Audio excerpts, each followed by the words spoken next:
Good evening, everybody, and welcome to episode 173 of the Ask the Coach show, where PingSkills helps you improve your table tennis.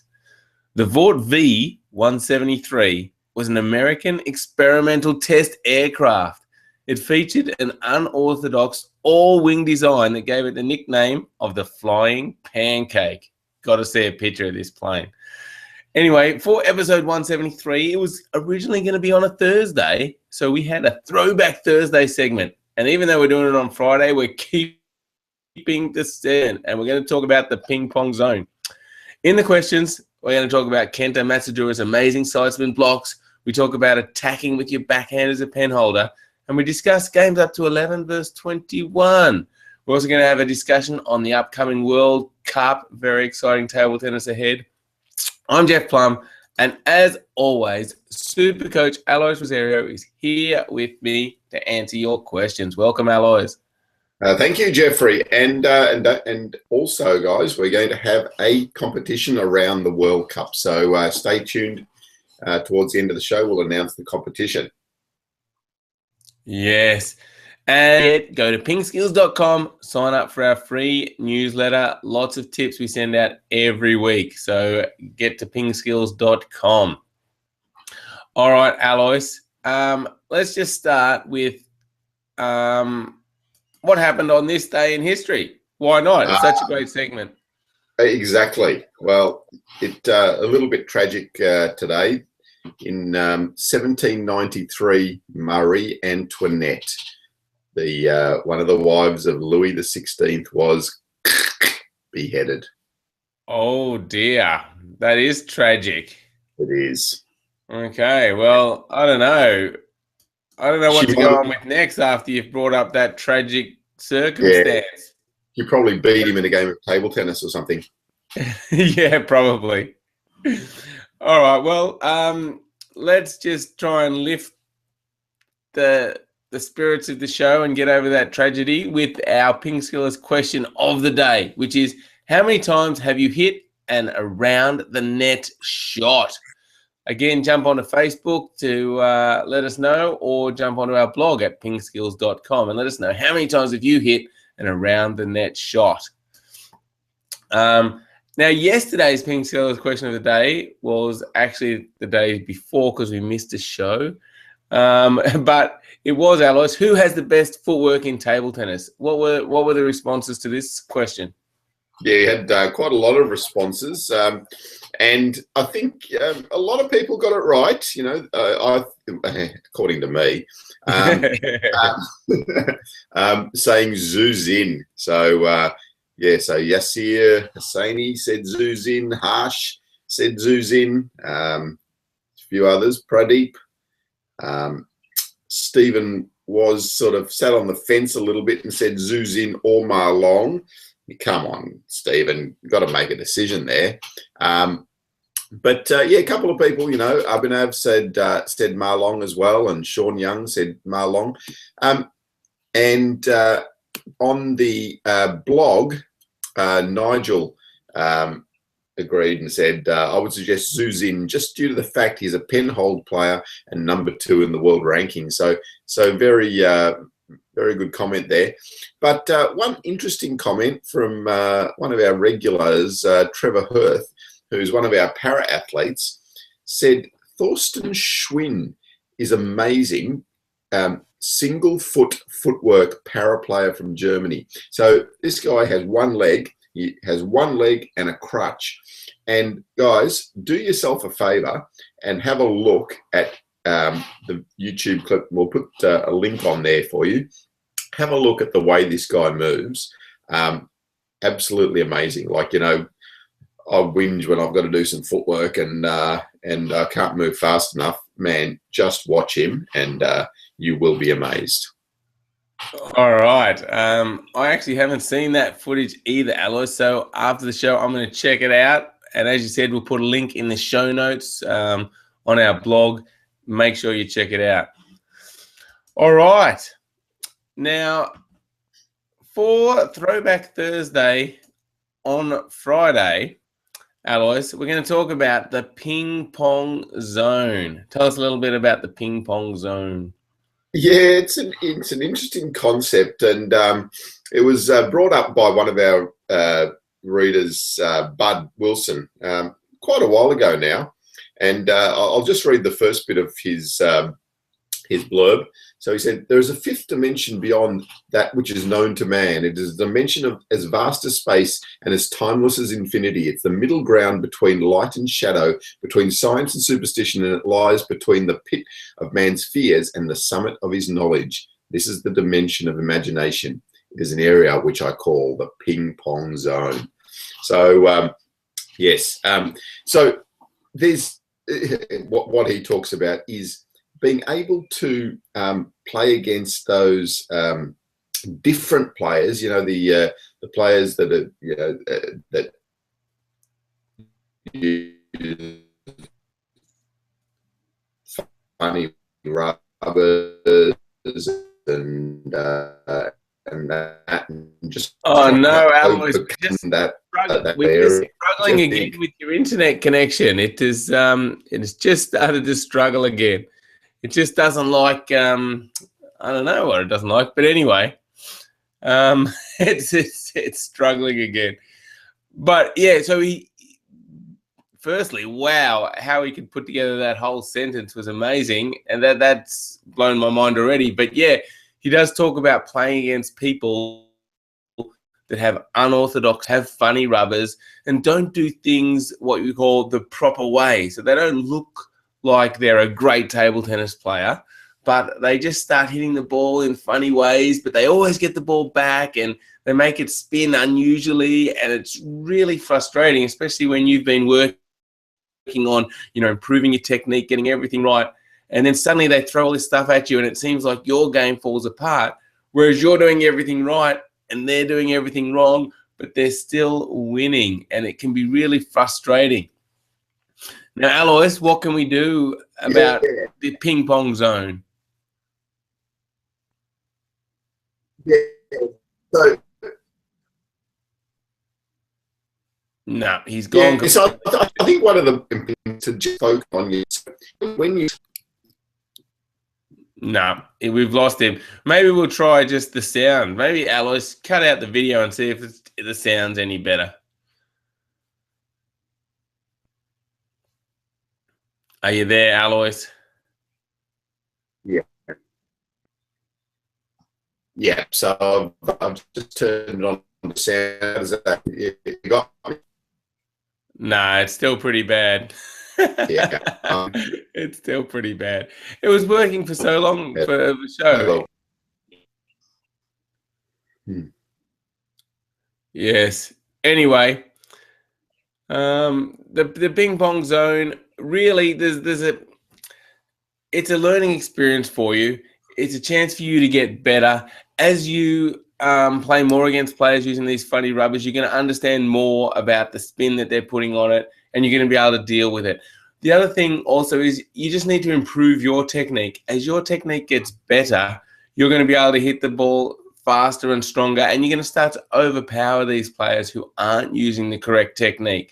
For a while, it's going to be a struggle, but I promise you, if you just keep working on your strokes, keep improving, you're going to get through that ping pong zone, and you're going to be able to beat those types of players who are limited because they're not using the correct technique.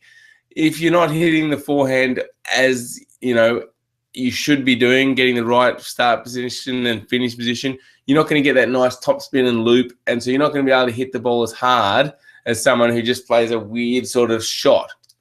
So it is important that you do keep working on your technique, you keep getting better, and you will overcome these players, and you will get out of the ping pong zone. So important. All right, now let's just check on Alois. Are you there, Alois? I am. I'm still here. Very good explanation. Oh, thank you.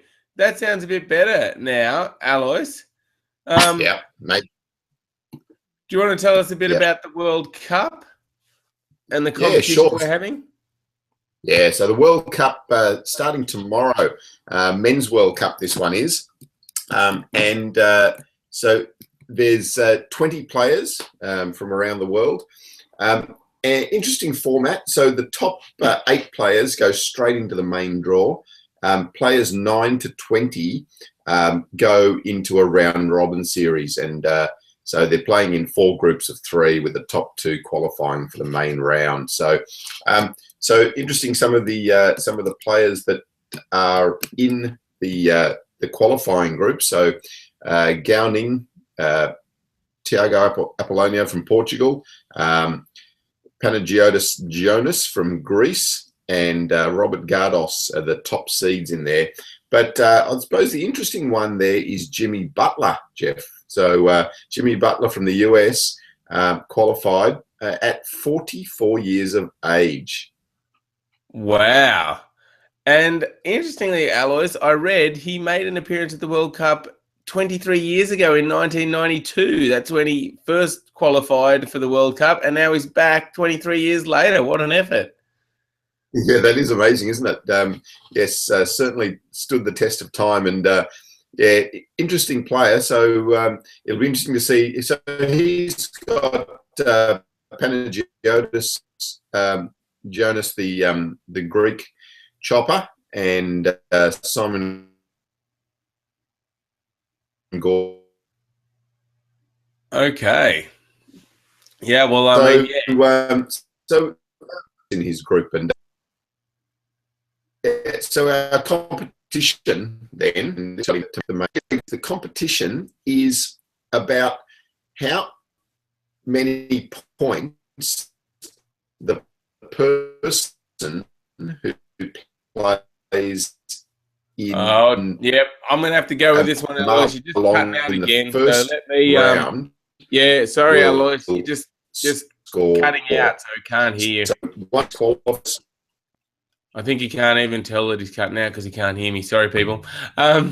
So we're having a competition. Yep, we're going to say how many points will the qualifier who plays Ma Long win in the first round of the main draw.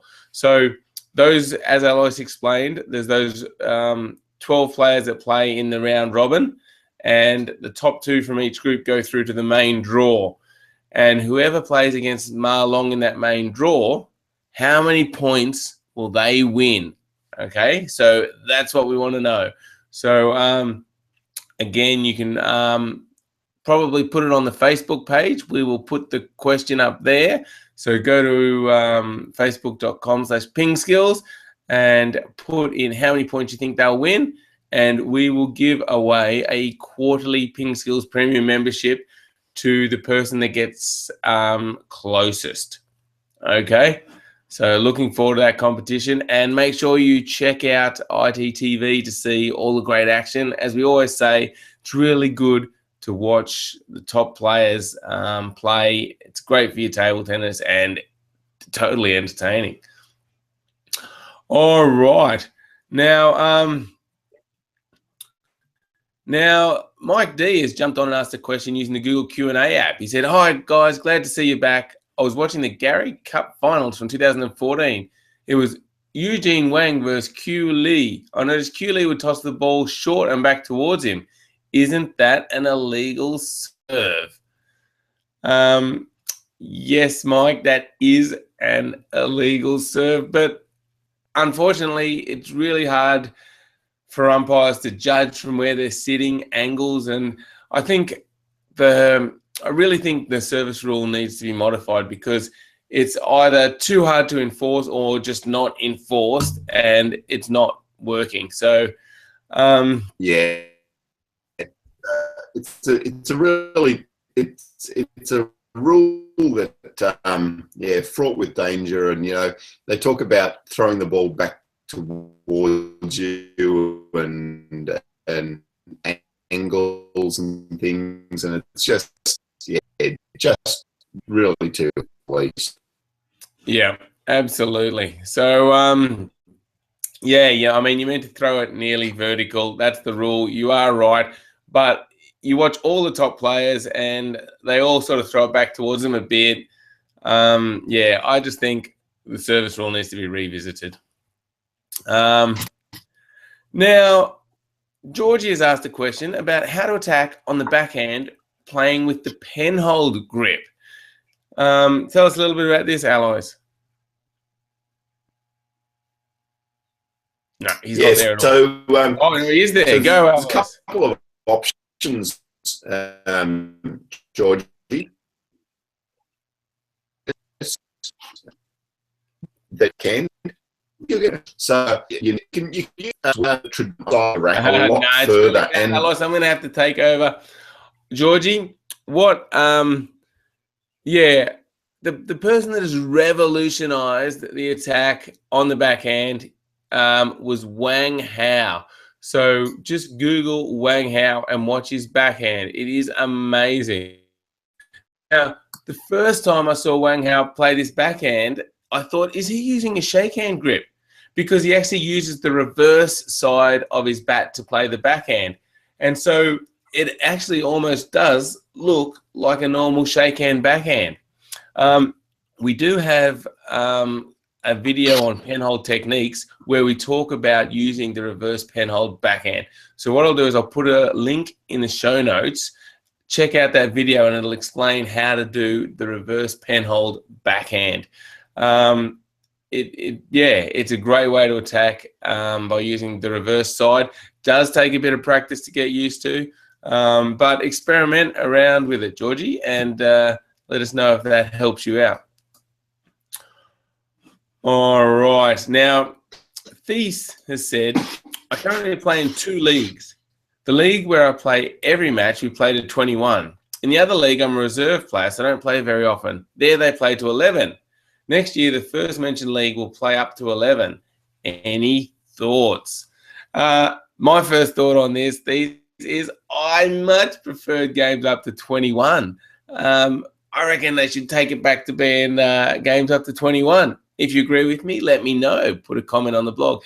But in the past, I've found that I'm in the minority and most people play 11. I know Alois is a big fan of games up to 11. They're short, fast and exciting. And, you know, a lot of kids have grown up now only playing up to 11. So they never even played up to 21. I remember when I first played up to 11, it felt really strange because you were used to having 5 serves each and the game seemed so short. And it almost seemed like they were too short and you didn't have enough time to get into the game, and it felt like anyone could win it because it was so short, almost a bit random.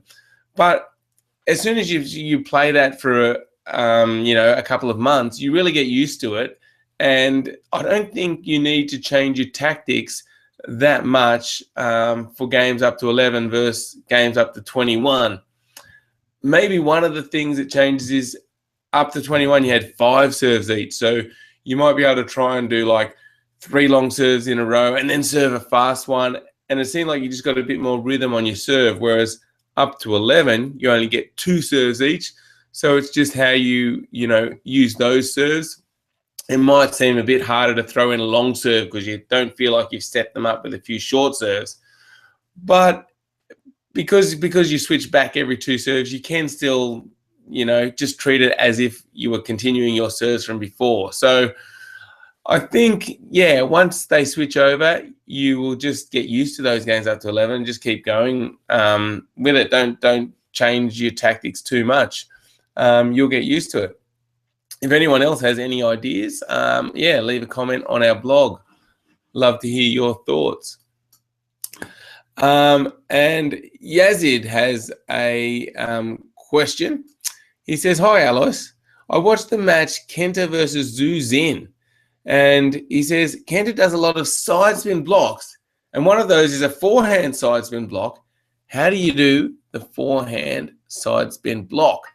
Now, we actually have a great video on Kenta doing the backhand side spin block. So I'll put a link to that in the show notes. The forehand side spin block is very similar.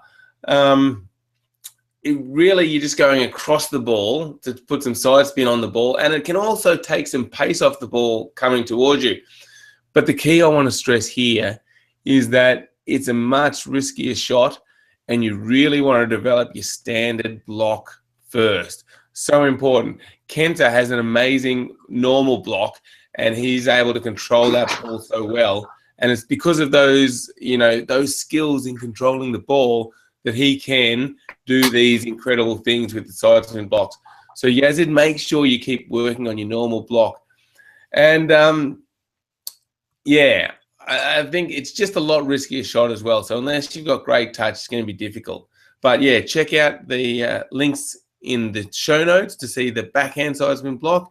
And then it'll be similar principles. You just go across the ball on the forehand. All right, let's just have a quick check. Alois, are you with us? Hello. He is, but it's still not very good. Anyway, we're going to see what we can do. We'll have to figure something out to get Alois back on the show because we love hearing your words of wisdom, Alois. But today they had to put up with me most of the time for watching and putting up with my advice. And don't forget, go to PingSkills.com, sign up for our free newsletter, go to our Facebook page and enter the World Cup competition for your chance to win a quarterly PingSkills premium membership. And while you're there, answer the PingSkills question of the day. We love it when you guys get involved, and we will be back with another show shortly. So next week. Thanks, everyone, for watching. Thanks, Alois, for answering some questions early on, and we will see you all again shortly. Bye.